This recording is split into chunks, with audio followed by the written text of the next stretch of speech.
Now, more than 7 million Americans are living with Alzheimer's disease, and by 2050, that number is projected to rise to nearly 13 million.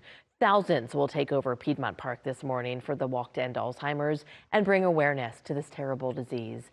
Atlanta News First anchor Brooks Baptiste spoke with an Atlanta woman who learned of her diagnosis a year ago.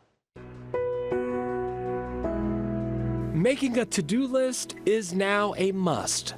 I was always great with facts, remembering information, able to recall it quickly. Andrea Lucas says with decades of experience in marketing, she never struggled to complete a task or find the words when leading or speaking in a meeting. And I started finding out that I could not answer the questions quickly and just not having the ability to just be straightforward, quick, and direct with an answer. Noticing she wasn't her usual self, Lucas saw a doctor in 2024.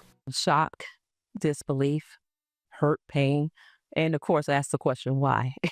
Why me? She was diagnosed with early onset Alzheimer's at age 59. Always relied on my mind and the quickness of it, and to find out that that was slipping was absolutely very traumatizing. It's mainly her short-term memory that's impacted. You'll be in conversations and you'll have things and people will tell you information, or you'll look up information, and by the time you walk away or do something else, sometimes it slips away. Early onset Alzheimer's disease is typically diagnosed when a person develops symptoms before the age of 65. Lucas just celebrated her 61st birthday earlier this month and says this new reality comes with the challenge she did not expect to face at her age. I puzzle constantly.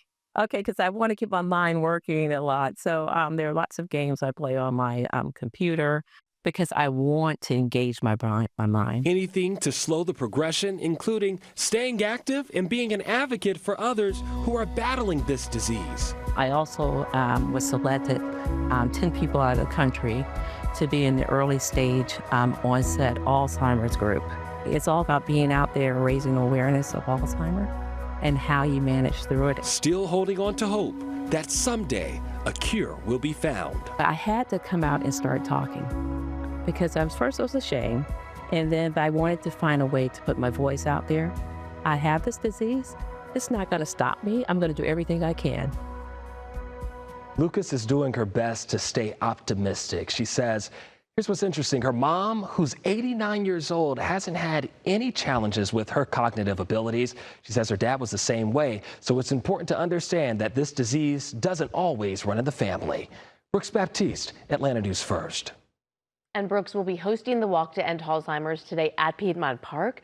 The opening ceremony starts a little later this morning at 9:40, and the walk begins at 10.